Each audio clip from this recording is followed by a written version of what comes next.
PUBG, free fire সহ সকল ক্ষতিকর অনলাইন গেম বন্ধের নির্দেশ দিয়েছেন হাইকোর্ট। একই সাথে TikTok, Bigo live, PUBG, free fire, লাইকির মতো যত ধরনের ক্ষতিকর গেম এবং অ্যাপস বন্ধের নির্দেশ কেন দেওয়া হবে না জানতে চেয়ে রুল জারি করেছেন আদালত। দুপুরে বিচারপতি মোহাম্মদ মুজিবুর রহমান মিয়া ও বিচারপতি মোহাম্মদ কামরুল হোসেন মোল্লার সমন্বয়ে গঠিত ভার্চুয়াল বেঞ্চ এই বিষয়ে আদেশ দেন। রিটকারী আইনজীবী ব্যারিস্টার মোহাম্মদ হুমায়ুন কবির পল্লব এই তথ্য জানান। এই বিষয়ে শুনানি ও আদেশের জন্য দিন ঠিক করেছিলেন হাইকোর্ট।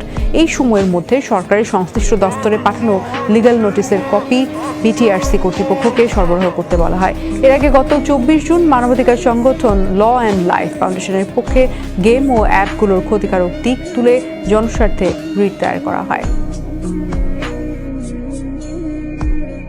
ইয়াং জেনারেশন তারা ভীষণভাবে পড়াশোনা বাদ দিয়ে সারা দিনরাত এই যে গেমস ডিস্ট্রাকটিভ ওয়েতে তারা এটা ব্যবহার করছে এবং নেশাক্ত হয়ে পড়ছে।